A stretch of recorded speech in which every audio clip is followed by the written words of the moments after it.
Well, hello, White Sox fans, and welcome to a special Mother's Day edition of the FutureSox podcast. My name is Ian Eskridge. I'm joined by the one, the only James Fox. How are you, James? I'm good, sir. What's going on? Uh, you know, um, Mother's Day. interesting. Yep. Yep, Mother's Day. Happy Mother's Day to everybody To who's listening. all Everybody, of moms are listening to us right now. So possibly. And if you have a mother, hopefully you have reached out to yours, and Yes. everything is good. So the White Sox have started playing baseball as of late, so that's a nice happening. Your thoughts on that? Yeah, they look a lot better. I think if they play 500 ball the rest of the way, they'll win 70 games. I don't expect that, but at least it's watchable. I think some of the stuff on the pitching development side is a little bit promising. Some of the vets are not as awful as like Paul DeYoung is okay at baseball. Tommy Pham like is good somehow. Like he'll help a contender fairly soon, probably is my guess. Like those two guys, and then you have like Gavin Sheets holding his own. I think it's like a 780 OPS. But then I think I guess the big takeaway is Corey Lee. Like if you found yourself even a backup catcher, that's a win. They have a guy that you feel comfortable enough to play. So I think small victories, but Caro Lee possibly as early as next season by midseason, not bad. Yeah, that would be my thinking. The whole thing with Corey Lee, and this is like across the board. The White Sox front office at the time, because of the way things had been for the few years and how things had just funneled so bad, nobody wanted to give them any benefit of any doubt with any of the acquisitions that they made last year, especially when those guys came over and didn't do what, weren't all world players. People, immediately slagged on them. And what you're seeing on the return of all of those trades of last year pretty much is everybody is back to performing how they were performing before they were with the White Sox. And Corey Lee especially, he's performing like he was performing, even probably better so than when he was with the Astros, and he came over with a hand injury, and took a while to, imagine it took a while for a hitter to start hitting again with a hand injury. Well, and catchers take a while. Like we always talk about this, like these catchers, like people think they're busts and then it's like they're 25, 26 and they're in the big leagues and they're fine, right? Sometimes it just takes a while. Yeah, like I don't know who made those deadline trades. Some combination of Kenny and Rick, like Chris gets involved, whatever. But like they did a pretty good job. I think we both said it, at the time. And nobody cared, obviously, right? Because it's like, but like, yeah, they did. They traded a bunch of guys who weren't going to be on the team this year or definitely on their next like good team, like with the exception of the Berger trade, which like we both like the Sox end of that, but like I get that, right? Like, okay, Berger could have been here. Everybody else though, you've traded guys like the Angels trade right now looks ridiculous because you weren't bringing back Lopez, you weren't bringing back Giolito, and you got Edgar Caro, who, is a newly minted top 100 prospect, like pretty much everywhere. And Kai Busch looks awesome. Kai Busch looks better than he looked with the Angels. He looks like it's the guy that was at St. Mary's getting a bunch of like late first round buzz. That's who Kai Busch looks like right now. We're going to get into the prospects. And then obviously like, the Dodgers trade was good. Eater looks better. You mentioned Corey Lee. They also traded for Aldrin Bautista. So yeah, the deadline moves were pretty good. Yeah, I just kind of wanted to open things up with the Major League Club, and just kind of get that out of the way because we are Future Sox and we don't generally talk about the Big League Club.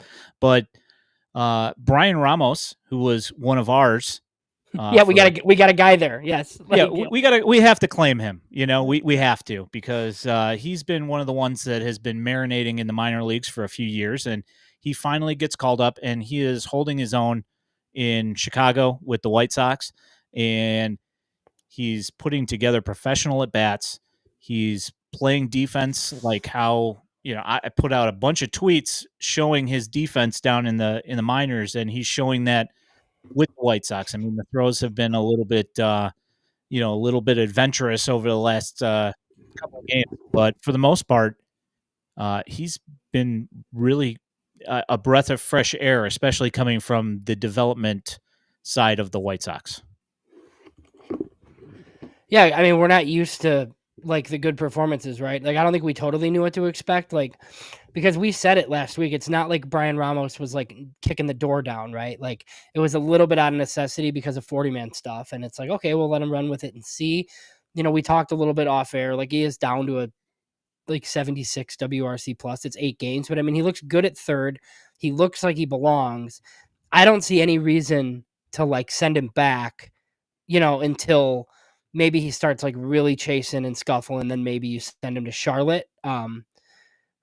But then I do think he returns again after that because I think it's very clear right now, like the plan, like if they have it their way, he's at third in 2025 with Montgomery at short, and that's the left side of your infield. And whether it works or not, who knows, right? But that seems to be the plan. It doesn't seem like too like big for him mentally. It's just, Major League Baseball's hard. So, we'll see. He's not walking very much, but look, he's not like a high walk player like in the minor leagues either. So, that could be the one thing he could get himself in trouble, start chasing, whatever. But, as long as the defense isn't affected, like, I mean, you want to see Danny Mendick or Zach Remillard there? Like, I'd rather see Brian Ramos personally. Yeah, I don't see the point in sending him back at this point. I mean, you had to put him on the 40 man. So it's time, you know. Granted, as you mentioned, he was at Double A, and it did seem like it was out of necessity, not necessarily out of a him pushing to get called up. But immediately when brought to the White Sox, he has put together professional at bats. He has looked like a major league baseball player. So what really is the point, especially when whoever you're going to put in and slot in at third base, other than him, is going to be somebody like a Remillard or a Mendick or somebody that you don't really foresee being a major cornerstone of the next good team with the White Sox. So I don't really see the point in making any changes there. Not to mention the 40-man possibilities. Well, and I think it's funny, like mainstream media type guys, like your like sports radio guys and stuff were surprised because they tuned into a White Sox game and saw this kid playing and they just like assumed that he was going to suck because that's what happens, right? Like I can tell you, like, till I'm blue in the face that Lenyn Sosa is good, but like if you watched him in the big leagues, like Lenyn Sosa is not good, right? Like it's Hasn't been. right. So like we follow the minor league, so it's a little bit different for us. Like it's not terribly surprising. Like Brian Ramos is pretty polished. I think he's somewhere in that 101 to 150 prospect range. I don't think he's necessarily a top 100 guy, and I think that's fine. Like, but yeah, I mean they got other guys similar to this too. That's why it's like not all bad. Like I haven't taken the approach that this is like the end of the world here because I think that they have some talent. They need a lot more. But I mean, some of these kids coming up and playing well, like, isn't going to surprise me that much. Yeah, when you go back to 2017, 2018, where the system was super top heavy, with absolutely no depth underneath that top heavy couple of pieces.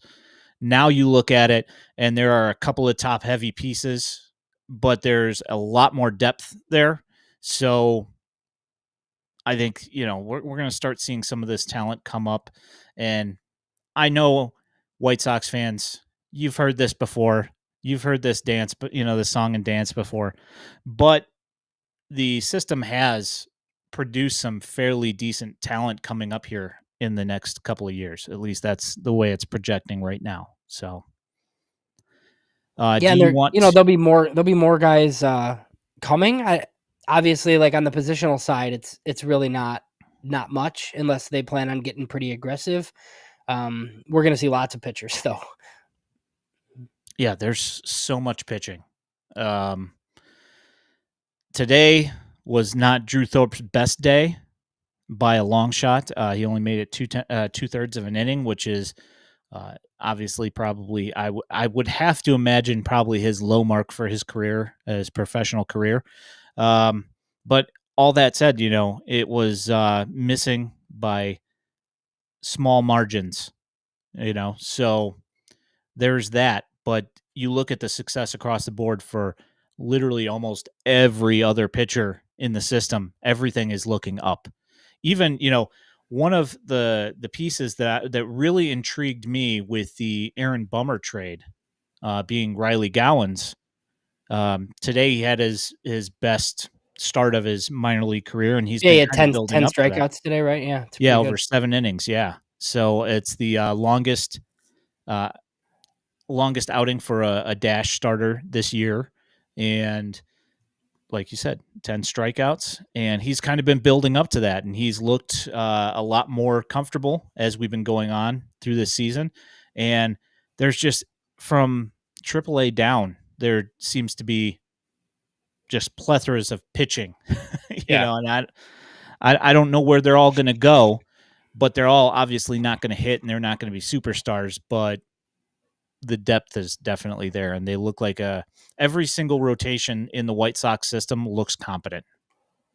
Well, Look, and even to that, like there's guys that could be like a level up that can't go a level up because you have like full rotations. Like I'm talking about like Grant Taylor later on is like pitching in Arizona, which to me like seems a bit unnecessary. But I mean, you have 6 pitchers starting in Kannapolis right now because there's like not space for these guys to go to Winston. Now, look, I think any given day you could get the notification that any one of Iriarte, Thorpe, Adams, Eater, or Bush could just be in Charlotte, and then the line filters on up. But we're not at that day yet, right? So I think that's the area where there's some space would be guys going up to Charlotte, and then a couple maybe from Winston up to Birmingham and so on and so forth. But yeah, I mean these I think we kind of talked about like these rotations are pretty good. So yeah, they're lots legit. yeah, lots of interesting performances, which is good. Yeah. So do you want to move into prospect performances here of the top prospects? Yeah, I think just maybe like a refresh, like some of the top guys in the system. I mean, obviously, like we're not Baseball America here. Like we're not gonna re-rank our top 30 like every month. Like I kind of think that stuff gets baked in. Like when we re-rank at mid-season, we factor in all the struggles and whatnot to like make an accurate ranking. So we'll kind of look at our top guys, and then if there's a couple that we want to like dig a little bit, because I think there's Kai Bush was 18th. We probably want to talk about him a little bit. So there's some guys like that. Yeah. Brooks Well, Brooks Brooks Baldwin unranked by FutureSox. They should shut our website down. Probably. Like, yeah, I mean, he looked good last year, but yeah, I was not foreseeing what happened this yeah. season. That's I for think sure. my ranking process was probably too democratic. I'm gonna have to take it over at midseason. Yeah. There you Yeah. go. Just shut everybody down. Say Right, just no, this guy's absolutely not. we're ranking this guy. Yeah. That's But fair. but So we start off at number one. Colson Montgomery, the top White Sox prospect, every list, everywhere. Uh, it started off rough for him in AAA, which we kind of thought was an aggressive assignment right off the bat. Seeing how the results were in AA last year, seeing him immediately slotted in at AAA right off the bat was kind of a little bit for me, a little bit scary. Kind of wanted to see him build up some confidence in AA, but in AAA, started off real slow. But in the last 2 series, I believe he's at a 151 WRC plus or 150 WRC plus. yeah, I think one of the most interesting things is like for all the struggles, right? He's a 22-year-old 3-sport high school kid that like didn't focus on baseball until late, who is young for AAA, obviously still, right? And even like I think if somebody said like it's been more bad than good, we wouldn't argue with that, right? And it's still a 105 WRC plus overall and a 351 on base percentage. Like that's this kid's like struggling, right? Like like it's Yeah. pretty, it's just like the context of it, right? Like the guys that are like this, it's kind of what you said, right? It's 12 good games and oh look, the back of the baseball card normalized, like it's fine, right? It's pretty much, he's got 6 homers, he's got a 14% walk rate. I will say the K rate's really high, it's like still close to 30, which will come down. But look, I mean, he takes a lot of pitches, like, and if like developing and getting to game power is a thing, he's going to strike out more. Like he's just going to. That's like kind of the way this goes, because you're taking more pitches in order to get ones that you can do damage on. Like the strikeout rate will probably increase, but as long as the walk rate stays where it is, I think he's going to be just fine. You would know more than me on just any longstanding defensive concerns and how that's been at Charlotte. So I think that would be like, I think he's fine at shortstop. I don't think anybody's saying, he has to move or he has to stay. I think, if like Jacob Gonzalez is like awesome at shortstop, then, you'll have a discussion in a year and a half about what to do. But I mean, there's no reason right now to move Colson Montgomery off shortstop. It's not like it's the bat's good enough, but the defense isn't. I think he's okay. And honestly, if he keeps this up, we're probably going to see him. I mean, I don't think super soon, but, fairly soon, probably by the time the season ends. Yeah. Yeah, sometime this year for sure is my guess, unless something goes into a major tailspin. Just to clarify, he has a 149 WRC plus in his last 2 series. He did not play today. And as far as the defensive stuff goes, I'm with you. There's not really anything right now that would suggest that he cannot play shortstop. Now, as to whether Jacob Gonzalez is better at shortstop or not, his intuition of what's happening on the baseball field, probably better because he's focused on baseball for a really, really long time comparatively to Colson Montgomery. So there's going to be a learning process for Colson Montgomery as he goes up levels. It's just kind of the way things are going to be.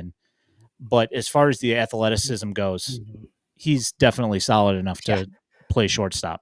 Well, and even with some of the, like, I knew he was on kind of a heater, but I even expected to open Fangraphs and see like 88 WRC plus, right? Yeah. Nope, it's 105. Like even with, like, okay, like this is fine. Yeah, like, so. Yeah. Even with all the struggles, Chicken Little running around crying about the sky falling, and he's got a 105 WRC plus. Well, and I speculated a little bit, but it does seem like the power, I don't know if the White Sox told him or if it's just a goal of his. Like, it seems like he wants to get to his power. Like when he was, I think the thing that was really impressive about him when he entered the system was he came in as like a fairly raw high school kid, and he just knew how to control the strike zone. He had all those walks in Arizona and Kannapolis, and we didn't really see the power then, but we saw the on base ability. Well, now it's like kind of both, right? Now it's like, okay, he's big and filled out and the power is going to be there. It just seems like a concerted effort that, to me anyways. Yeah, I think the one thing that people are still going to hang their hat on is over the last 2 series, he has dropped his K rate. His K rate's down to 21%. But the thing is that his walk percentage is at 19%. So that's just absurd. The one thing that people are going to hang their hat on, though, is that he does still have and I know that this is an old world stat.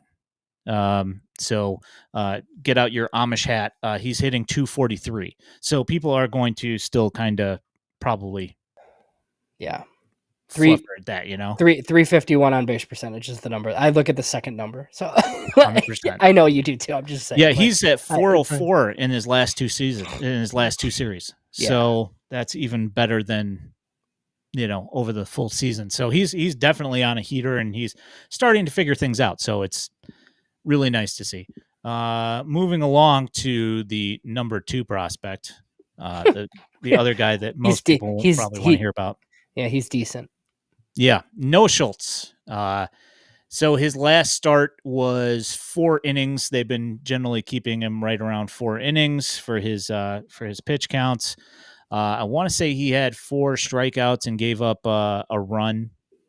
Nothing too crazy. I think it was a I don't even remember how it was scored, but either way, he still looks really stinking good.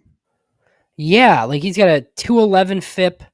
So he's thrown 23.1 innings only, but like he only threw 27 last year. So, the next time we do this next weekend, I think he will pass the number of innings that he threw last year. I mean, look, even if he's throwing 4 innings a start and makes 20 starts, he's going to get to 80, right? So this is probably ultimately fine. In those 23 innings, 38 Ks to 6 walks. I think that'll work. Like guys can't hit this kid. Like they just can't. And anytime he gets himself in trouble, it's probably going to be like a walk and a homer. Like somebody can homer off of him. But I mean, Yeah, he's that's adding about it. cutters, he's adding like extra pitches still. Like he is nasty. Just like one of the best left-handed starters in the minor leagues. The most important thing for him is just pitching. Like he needs to pitch. He needs to, I don't know what the number is, but we've talked about it, 70, 80, something in that range. So then he can have a full workload up to about 130, 140 next season. And then you're talking about him pitching in the big leagues after that. So, Yep. Yeah, I agree with that. He has looked pretty much almost completely unhittable. Not completely, but almost completely. No, lefties like get the flu on days that he starts. yeah, they don't want to have anything They're to do like, with that. Coach, I don't feel well. Absolutely not. So Jacob Gonzalez last year with Kannapolis did not look good. Mm-mm. His swing looked off balance. The contact was never really solid, never really good contact. This year, after reworking his swing in the offseason, looks completely different. And this season, with the Dash, he has 12 multi-hit games, which is the most of any White Sox of any of the Dash. It's the most multi-hit games. He has 3 home runs, 17 RBIs, or 12 RBIs, 17 runs scored. Is at a 9.6 K rate and has a 151 WRC plus. Pretty good. Yeah, he's been he's been good at short. It's a 400 on base percentage. That's the one thing that's not surprising, right? I think he's got 3 homers, right? And I think like something between like 12 and 15 would be pretty normal with a 400 on base percentage, and like he can play shortstop. It's pretty good. I know a lot of people didn't like that pick. It's not the pick I would have made, but they look right so far because he looks pretty good. Yeah, the thing is, he just looks like a baseball player. Yeah, he's He's solid. not Yeah, doesn't have elite foot speed, but he's stealing bases. yeah. I think he's got 6 stolen bases. So like, what's your philosophy on? Like, I know it's not like there's an immediate need, but like, I mean, should he go to Birmingham at some point? I mean, he's I a college guy. He's 21, so it's like he doesn't have to. But I mean, I mean, what if he keeps doing this? If it's going to be a 150 or 160 WRC plus at high A, I don't see why not personally. yeah, my thinking, I guess, is that if you are if you have a 400 OBP and 151 WRC plus through a month and a half of games in Winston-Salem, it's time to go. Yeah, Because if he does this here, I want to see what he does at the next level. right. And either he's going to struggle or he's going to keep on chugging along, and either the numbers, like Wilfred Ferris, Hmm. his numbers got better when he went to Double A. Right. It's entirely possible that when he gets bumped up, reinvigorated, and he starts hitting the ball even more. I don't, we won't know until we see it, but I don't see much point in him languishing in advanced A for another 2 months if he's going to continue to do this. Right. And if you're Chris Getz, where second half of 2025, Jacob Gonzalez could maybe be your second baseman, like if that's possible, yeah, then let's see Birmingham. He could end there. He could start in Charlotte. He could start back in whatever, but then at least you're on this trajectory where you're part of next year's team at some point. I mean, like obviously like this is pie in the sky to be this positive on a White Sox podcast, but I don't know that it'll work, but I mean, your infield, you could have Ramos, Colson, Montgomery, and Gonzalez like in it, like in 2025 for parts of it, anyways. Yeah, and it's just really bizarre to think that is a possibility after what we've witnessed from position player development over the last Yeah, 10 years. it doesn't even So include Edgar Caro either. yeah, yeah, he's looked pretty good himself as well. Who do you want to move on to next? Do you want to Well, move on to Carroll? yeah, we can do Caro and then get into pitch because it's pretty pitching heavy after that, I feel like. But I mean, yeah, Edgar Caro, another guy with a hot, like 134 WRC plus switch hitting catcher. He's got 6 homers, which like the power is back from, you could go into some of the struggles last year. Like it's the same thing. Like we talked about the trade deadline last year and how he probably shouldn't have been in AA, but the Angels sent him there. I think the only gripe I would have is like the walk rate is down fairly significantly at 6.4%. But he's hitting and slugging to make up for it. So, like to me, if he can definitely catch and switch hit and slug, fine. Like that's fine. Yeah, the OBP is still at 318 with a 250 average, and that's after basically the entire Barons offense kind of going to sleep for the last week.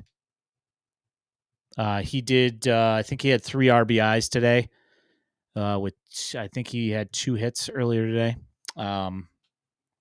So it looks like they're starting to pull themselves out of a tailspin because they look pretty ugly for the last week. But then again, it's entirely possible that the Marlins AA pitching staff is halfway decent.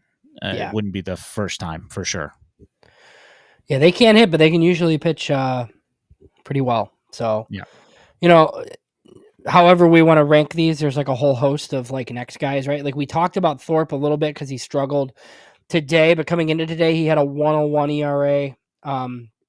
Today was his first bad start. What do you make of just like the decreased strikeout rate? So he's been really good with with 8 Ks per 9. I think he was 11 Ks per 9 with the Yankees and then 13 the year before that. Obviously, he's in AA. So he's still getting it done without strikeouts, but I feel like, he's going to need that part of his game, like in the big leagues for sure. Yeah, he's going to, I mean, the thing is he's still missing bats. But there has been a little bit less strikeout going on. The ability to finish them off for the strikeout hasn't been happening as much with the Barons. I have noticed that the slider isn't as sharp as it was when he was in the Yankee system last year. So I'm kind of wondering like what the deal is with that. It still moves, but last year there were, I went back and watched a couple of his starts when we acquired him, and the slider seemed to move quite a bit more than it has been so far this year. So I'm kind of interested as to why that is. The velocity is still there. The changeup is still disgusting. But I want to see. I want to see what's going to happen with this pitch because that's going to be the. You don't want to be Michael Fastball Kopech changeup, where you've right, got yeah. where you've got 2 pitches. You need to have more than 2 pitches. So he's actually pitching like like Giolito. Some would fall into that, like where you just fastball change all the time and you have nothing else to go to. And when your changeup's awesome, like you're fine.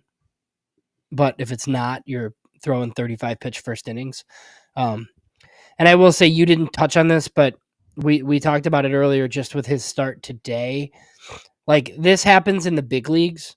Drew Thorpe's going to come out for the second and hopefully like fix it and like be fine, right? But in the minor leagues, he threw 34 pitches in the first. They basically just end your day after that. White Sox minor leaguers, they don't let you throw many more than like 30 in one inning. Yep. Yeah, I think the magic number is 35, and he got to 34 with a pop up to right field. Yeah. So that meant that going into the next at bat, and if he didn't get him out in one pitch, that they would have hit the the hard cutoff, and so it was like next to batter was going to be the hard cutoff.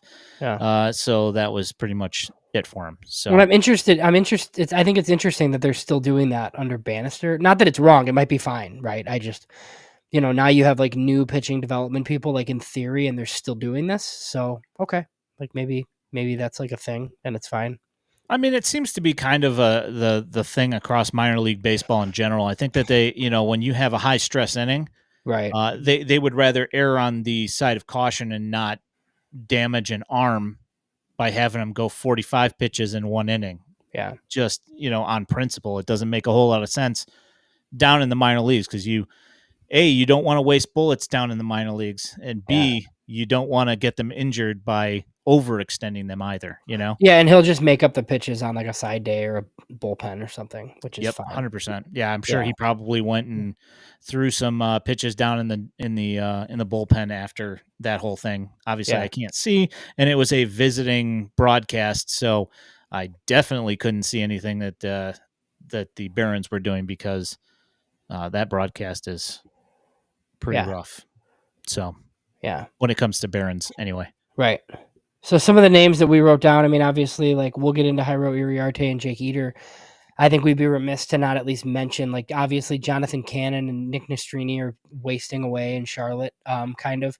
I think they'll be back in the big leagues whenever, like, a Chris Flexen trade happens or whatever, right? Brad Keller, or, like, they designate Michael Soroka for assignment. Like, these guys are going to finish the year in Chicago for the most part, and they're just, like, getting their innings in, kind of like what you talked about in Charlotte. So I don't really think it's necessary to like get too heavily into those two guys if you don't want to. But Jairo Iriarte had an interesting start this week with 8 walks for Birmingham. He was good before then. It's obviously still a 2.10 ERA, 32 Ks in 30 innings. He looks mostly fine. The stuff's really good. Watching him pitch, I definitely understand like the people that have reliever concerns. Yeah, especially with 8 walks. Yeah. But it's also like in a super high leverage role, like if it got to that point, right? Like if they're like, okay, this guy can't start, it's an 8th inning guy, basically. So, which is still pretty good. Yeah, I'm not worried about it right now. Yeah, I'm not either. And the fact that this start was the anomaly, it's not like he's going out every single time. No, he's been really good walking before 6, 7, 8 guys. How did he not throw 35 pitches in an inning? That and the thing is that how does he not get pulled before he gets to 8 walks? It was bizarre, but the thing is that he always made the pitch when he needed to. Yeah.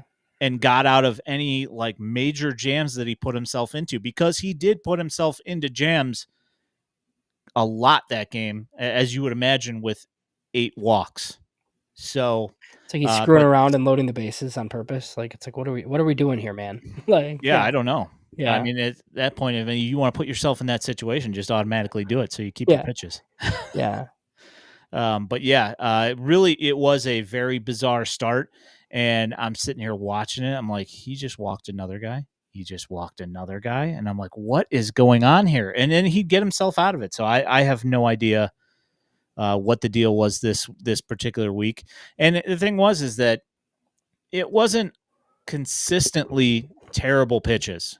There was some that were just slightly missing. There were some bad pitches, but the umpires in that series also, I know Mason Adams definitely was not a fan of the home plate umpire in his start. Thorpe did he got squeezed on the top half, like the top third of the zone today.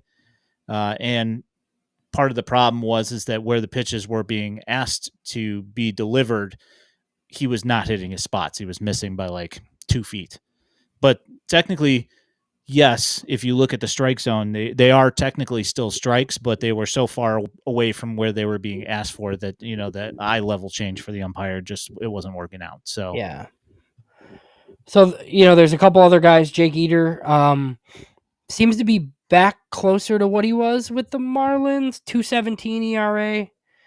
Or is it? No, I think it might be a 217 FIP, right? I think Yeah, that's what it that's was. yeah, 'Cause, there's a yeah, FIP. Yep. the ERA is a little bit higher. It's over Yep. 11 Ks per nine, but the big number is walking 6 per nine. Last year, it's down to like mid threes, which is where he's going to need to live in like 30 innings. But the stuff looks mostly back for Jake Eater, so that's been pretty promising. He's another It's guy on the getting there. he's another guy on the 40 man who we could essentially see like whenever. Yeah, the anger of the Eater trade, I'll rephrase that. The anger surrounding the Jake Berger trade, the return on that Jake Eater has looked a lot better this year, and he's still not there yet. He's in the process of getting there, and he does look significantly better than he did last year.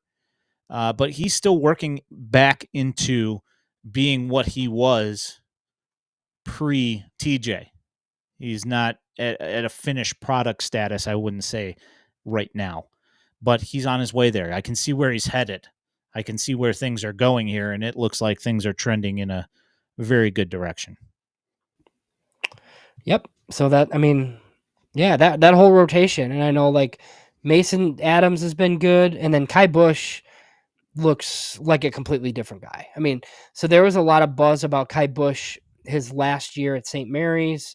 There was some like late first round buzz for him. And then I think he was a second round pick of the Angels, but he's got a 2.20 ERA in Birmingham and like just over 32 innings pitched with 41 Ks in those 32 innings. He's been pretty lights out for the most part, like for much of the season. He's another one of these guys that's like 24, I think. So if we see Kai Bush, that wouldn't be a surprise. Just another deadline trade that's looking pretty good. Yeah, he's just really tough to square up. The velocity is good, the movement is good.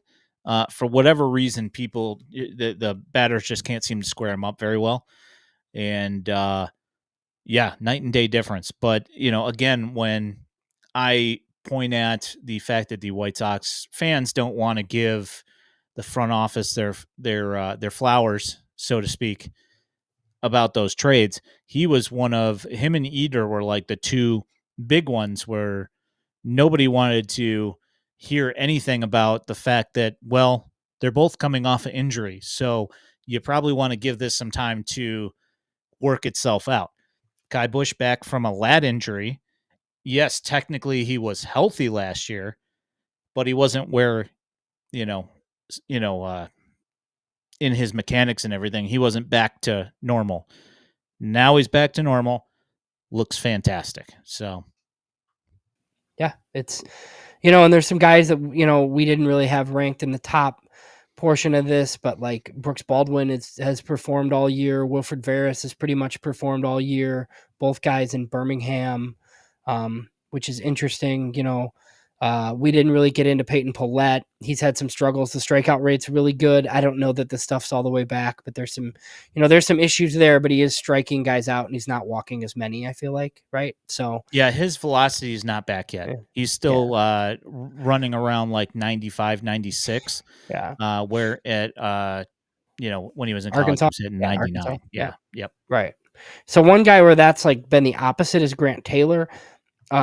I'll have an article about Grant Taylor, on the site either today or either tomorrow or Monday, Tuesday, something like that. But so he was like 97 to 100 the other night in Arizona. Really nasty curveball. He did give up 3 earned in 3 innings, but he struck out 7. So it's pretty much what I expected there. I think he gave up a bomb in Arizona, which happens. So he's just another guy that's super interesting. If he does this, like even in the Arizona League, he's like fringe top 10 right in there. I know like there's quite a few good prospects, but I think he's in that like 8 to 12 group probably if he, continues to pitch pretty successfully. And then look, it's been 5 games. 1 game, Big George Wolkow wore the golden sombrero. Yeah. Another game, he went 4 for 5. He's got a home run If you just look at his numbers, he's got a 144 WRC plus in Arizona, but it's 5 baseball games. So, it's a lot of boom or bust with Big George. It's going to be a lot of strikeouts. There's real power. He's just got to play. He's 18 years old. He should be like in high school still. Yeah, and Mogollon, same thing. Started off with that first same game as Wolkow. They both struck out 4 times in the same game, and I think he just hit I think Mogollon hit a home run yesterday. He did. He's homer. Yeah. He's got a bunch of strikeouts, a few walks, and a bomb. And it seems like that's how it's going to be. The one guy we did not rank, but he's had some prospect shine. Abraham Nunez has been pretty terrible so far. He's struggled. It happens. I think some guy. We've talked about guys go there and get lost. It's only 5 games. We could talk next Sunday, and he might have like an 850 OPS by then. Who knows? I mean, it's just like possible. The Arizona League is crazy. Yeah, Burrows has been great.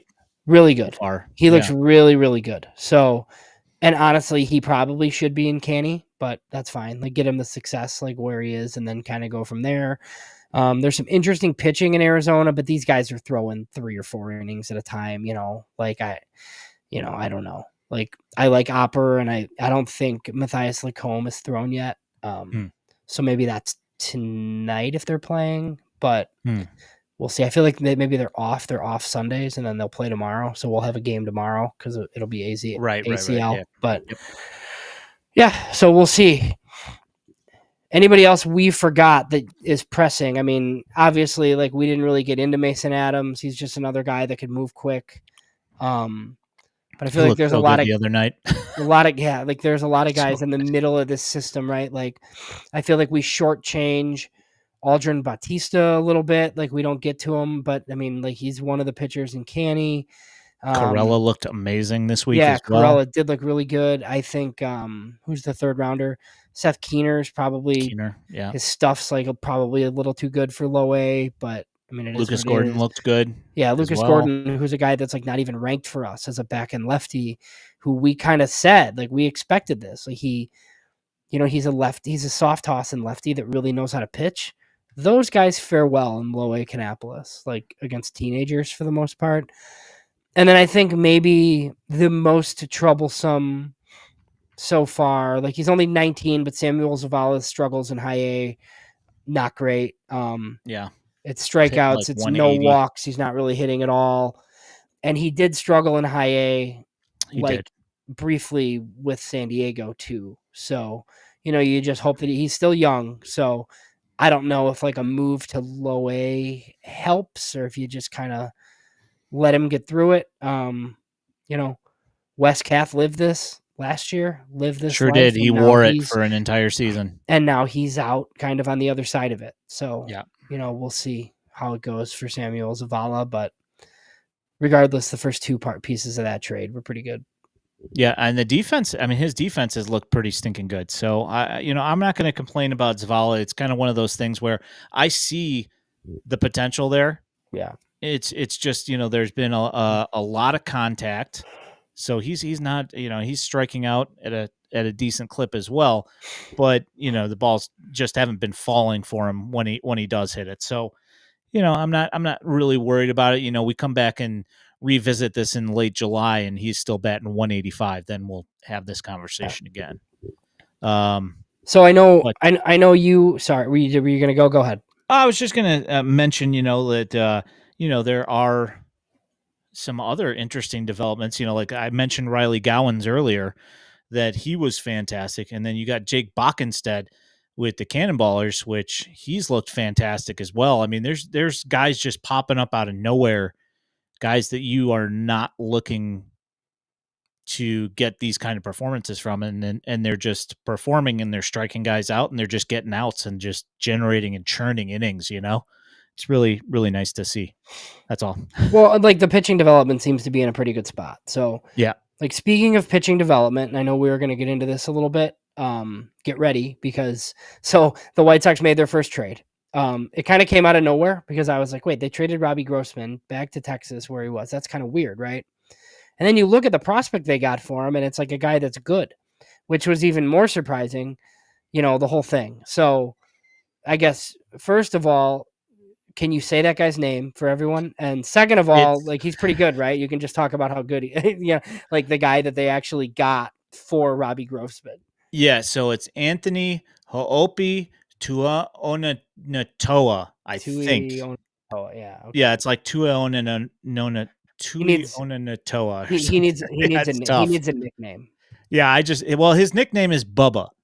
That's That's what they great. call him. That'll Yeah, work. and Yeah, I just been calling him AHT because it's yeah, easy. Unfortunately, he came in yesterday with a what was it, a 1-0 lead, and he gave up a 3-run homer in his first batter faced. But then he struck out the next two guys. But let's get past his first yeah. appearance with the Barons, which obviously, yeah, okay, that really sucks that he blew an amazing start from Kai Bush. But let's go deeper than that with the Frisco Rail Riders, the Rangers AA team. He's got like a .89 WHIP. I think he's got like a 0 ERA. He hadn't given up a run since last September because he pitched through the entire AFL, didn't give up a run, hadn't given up a run until yesterday in his first appearance. So it's been 6 months since the guy had given up a run. Yeah. So I'd say that's and the thing is, he's not old either. It's not like they traded for a 27-year-old reliever. This guy, I believe, if I remember correctly, 23, I think. he's either 23 or 24. So So I talked to somebody on the Texas side who said that he was about to be named their minor league pitcher of the month too. Like, I just I don't know. It's a guy the White Sox clearly liked. I wonder how that comes about. Like, does Getz call them and say, "Hey, I want this guy. Do you want anything from us?" Like, it did they can't call be. for Grossman? I mean, I They don't like. had to have, right? You They would had think to have so. called specifically for Grossman because I don't see any reason because the Rangers are looking for pitching help Mhm. out of the bullpen. So I don't see any reason why they're giving away that for Yeah.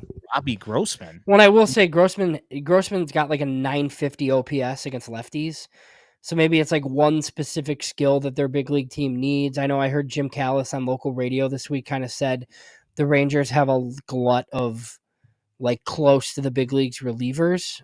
Why they deemed this guy the expendable one, who knows, right? But maybe the White Sox held up kind of a hard bargain. Like they were like, this is the guy we want, or we'll just keep Robbie Grossman, which good. Maybe that bodes well for when they trade Chris Flexen and when they trade Tommy Pham, like maybe you can actually get like I was just like it's just weird because it's May and it's Robbie Grossman and you just signed him for nothing. Like Well, you signed him for a minor league deal. Like Texas could have just signed him.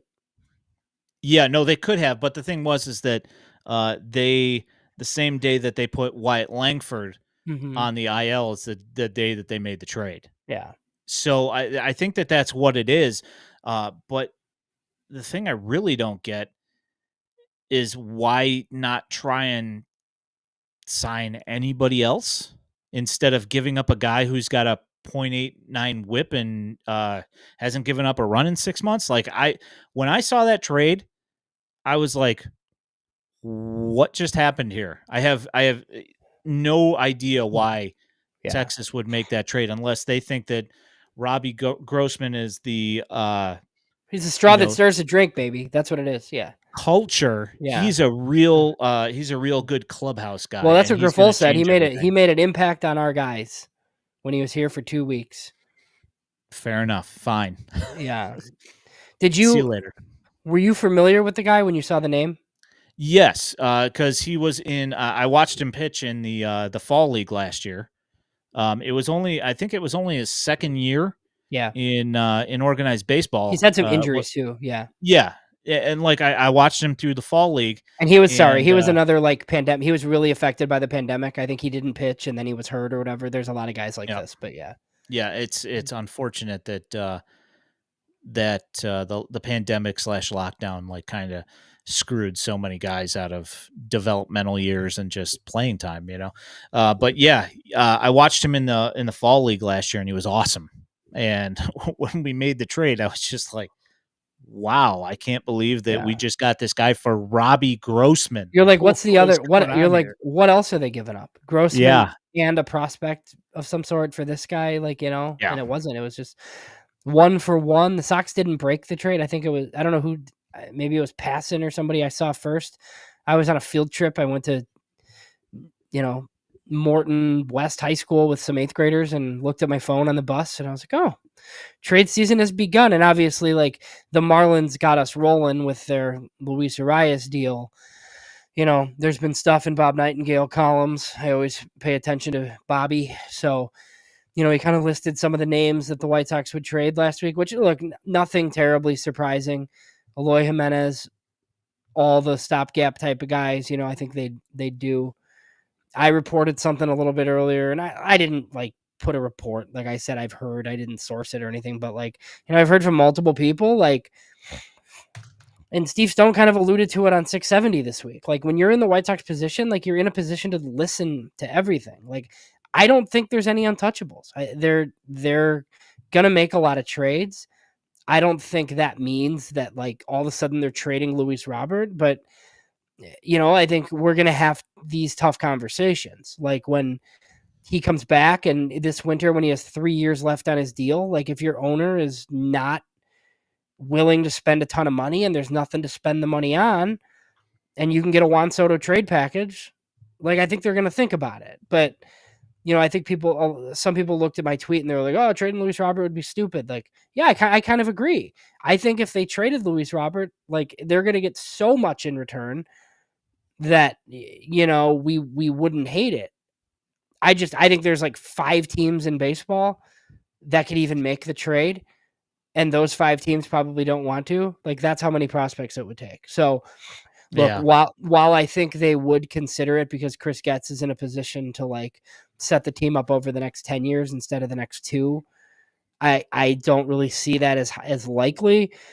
The one that's interesting to me is Garrett Crochet because it's 2.5 years of team control.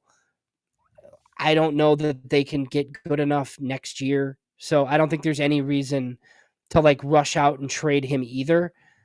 But I think if they like did it, I wouldn't be stunned.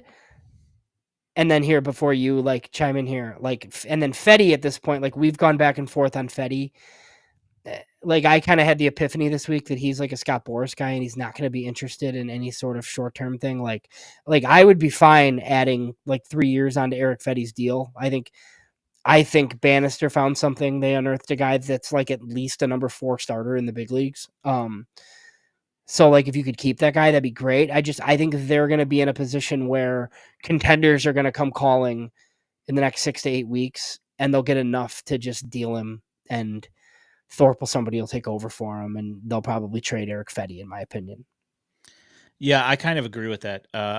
With the glut of pitching the White Sox have, I don't see why, if that's something that is going to return you significant value, I don't see any reason why you hold on to it. And just to throw some context here on the Luis Robert trade conversation. Yes, I understand that you don't want to trade him. The Florida Marlins only had 1 year of control for Arias, and a couple of the guys that they traded for with the Padres, they got Nathan Martorella and Jacob Marcy, and those 2 guys just made the Barons' life hell for an entire week in their, you know, first initial series with the Blue Wahoos in Double-A for the Marlins.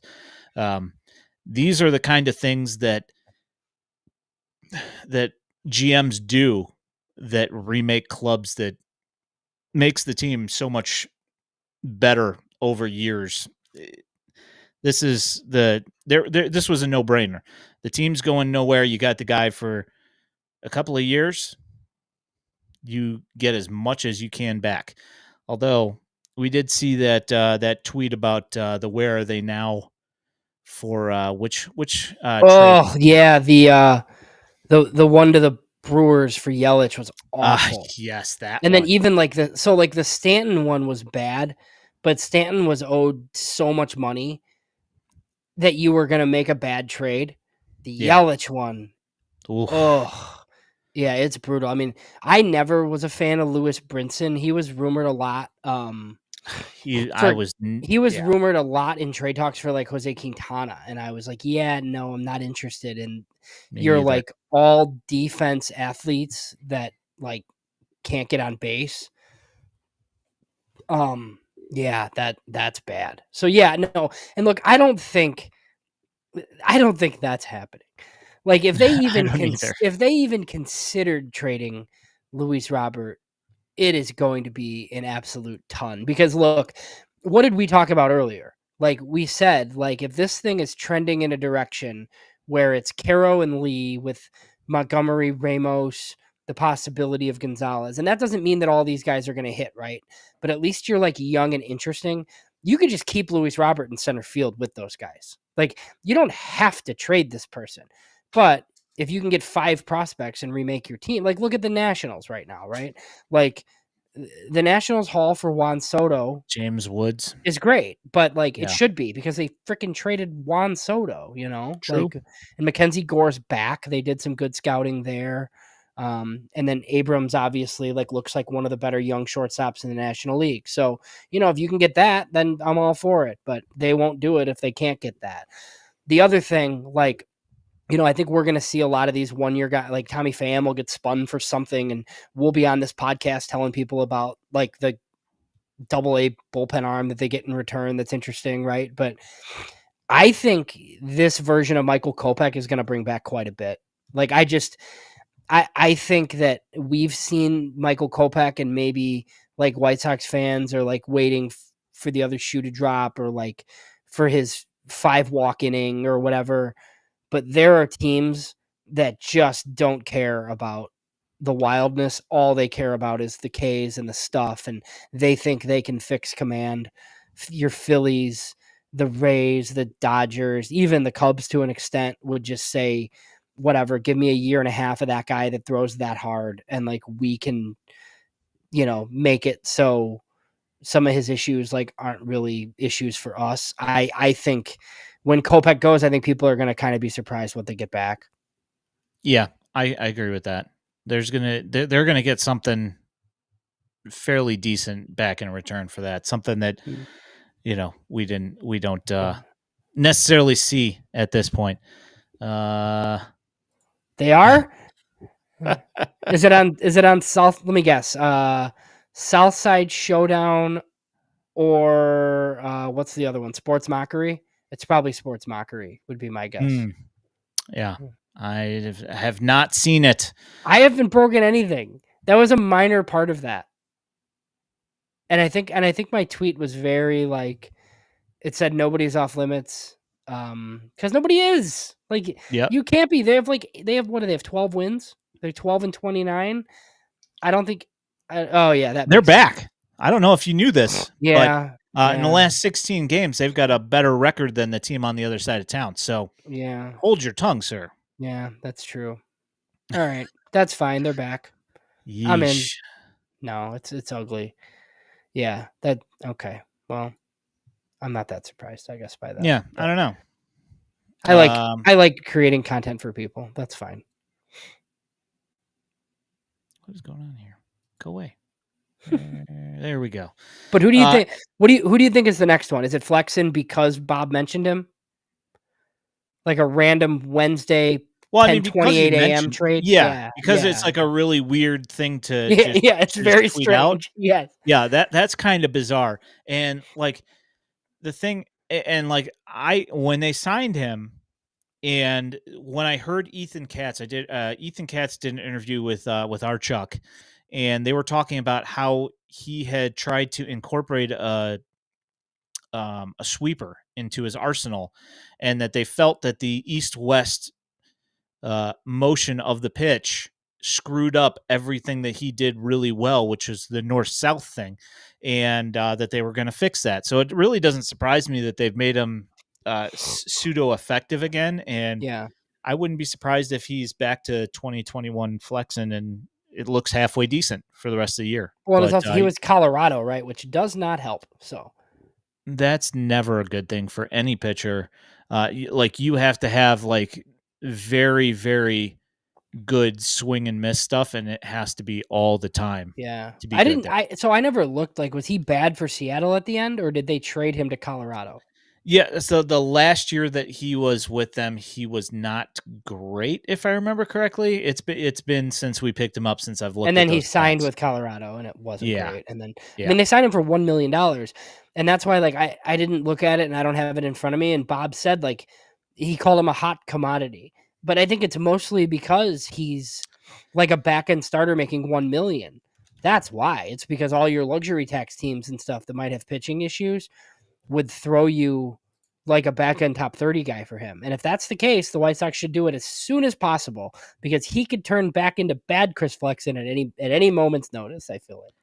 Yeah, no, 100%. Yeah, so, in, let's see here, 2023, 7.71 ERA with, Seattle, got traded to Colorado, 6.27 ERA, and, yeah, that's after 2 years in 21 and 22 where he was at 3.61 and 3.73 in Seattle, Yeah, and he which did the and I think he started the sweeper thing in Seattle, but yeah, and the thing that you also have to look at is when you look at pitcher numbers, how everybody talks about how Colorado has insane park factor, how guaranteed rate has pretty crazy park factor as well.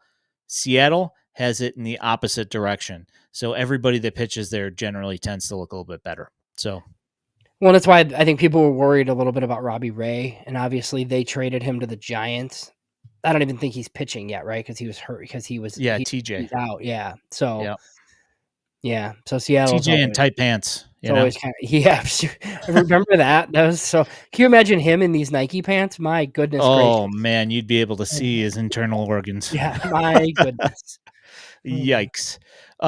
Yeah, so yeah, I'd say probably Flexen is probably going to be first just because of that weird tweet that doesn't make any yeah, sense. yeah. Other than that, I'm actually kind of curious who else that you could expect to be moved like early in Like, this, prior to the especially this deadline? early. Yeah, especially Well, this early. I do kinda think if like, obviously, the Robbie Grossman thing, right? Like, I kinda feel like they could trade Tommy Pham whenever, and I know, Oh, like, the yeah. Pham resurgence is, like, one of the reasons why the White Sox are back, right? Like, him playing well, and, like, look, Tommy Pham, I think I've said on this podcast, like, is good. So, that's a guy who playoff teams, like, might want. He should yeah, So he he's should have never also been on the White Sox. so Should he's have also never made it good there. so he's also good at the bank, by the way. So he holds out for too much money, but then he takes the most money that he can get with the White Sox, knowing that, like, they're just gonna deal him to a contender anyway, and he'll still get paid more than contenders were willing to give him.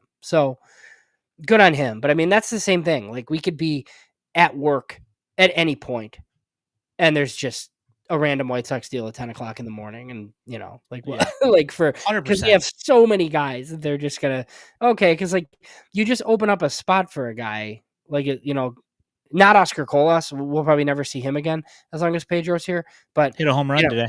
yeah, you could, like, trade Tommy Pham and start the Zach DeLoach era or something, who knows? But, yeah, Yeah. I think any of these guys could go at any time, whereas I think your big ones will wait, like, Kopech, that's a July 27th deal, Like, Yeah, no, for sure.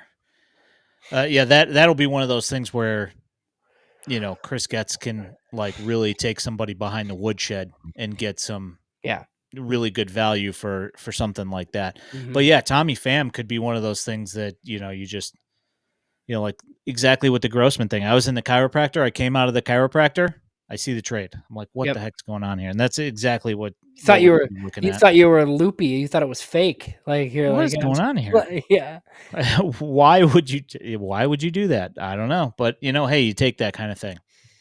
Um, you got anything else on the major league team? Anything of Nothing. I interest think here? we're good other than, I mean, so I talked to Grant Taylor obviously back in March. I've been waiting to write something. I kind of looped it in with some quotes from Mike Shirley from draft night and just, kind of looked at Taylor, like where it all kind of began for him to now. He's got kind of an interesting family. Like both Hmm. of his brothers pitched at Arkansas. his older brother was like a ninth rounder. He's a reliever in the Marlins system. The oldest one wasn't really a pro prospect, but I mean, he pitched high level college baseball in the SEC. And then there's like a younger sister that I believe is like a pretty high level athlete too. Because looking back, there were some quotes from Shirley on draft night, just like really hyping up like the family and talking about when you have that many like people that want to compete on a daily basis, like it makes you better stuff, scouting stuff like that. Yeah. So, some of that is in there. I think he's pretty interesting. I think once he gets to a full season, we'll learn more. I know our Dan Victor talked to some players, but even like some coaches and scouts have described him as like a multiplier out there because he makes other guys better. And players have said they liked having him around just because he's one of these really analytical guys. But you'll see in the article if you want to read it. So he was the president of the Spanish club at his high school, and he was in the 30 plus ACT. He was in the 30 plus ACT club and National Honor Society. So smart kid apparently. Yeah, that's awesome. Yeah, it's nice having smart guys. It's like I said earlier this year. I like keeping smart people around. Yeah, it makes sense that's to me. right. Yeah, exactly. So the draft. Yes. Just want to check and see Nate George in Manuka. Yeah. He's raking. The White Sox generally seem to grab high school talent from in the near area. He is 23 for 49 in the last 15 games. He's pretty good. This seems like it's right up the White Sox alley for the kind of guy that the White Sox It is. Grab. With one of those 4 picks. And I reached out to some people today, and the answer was, yeah, we really like Nate George, but like Hudson Belinsky's out of his mind for tweeting that. Just Fair like the Trout thing, like don't put that on. Don't put that on any, right. Like, but yeah, he's been really good down here. I kind of knew who he was because he played football at Manuka. So he was like a 3-sport guy. Right next door. Yeah, he was a 3-sport guy. That's really close to me. So yeah, I mean, look, I always kind of look at the commitment. It's Eastern Illinois, so my guess is like he's probably going to go pro. Would be my guess. Like I don't know what the money would be, right? But if somebody gives him a couple $1 million, maybe even less than that, I don't know. Yeah, like, the George Wolkow deal. Yeah, and George Wolkow was supposed to go to South Carolina. And he was like, yeah, I have no interest in that. Like, I'll go pro, right? So I don't know how Nate George feels, but yeah, Eastern Illinois is not a tough commitment to buy a guy out of usually. So yeah, he's one of the local guys that we'll hear about. There's a lot in this area. York has pitcher Ryan Sloan, who's like a definite like top 45, top 50 pitcher. Like 99 or something, isn't he? Yeah, like he's just big and nasty, like and really good. And obviously, like people are scared of high school righties, but he's really good. Lincoln Way East has a kid that's in like the top 150 for places. So yeah, there's some guys in the area for sure. Interesting. I mean, I assume everything in college is pretty much the same thing. So there's no new movement that you know of.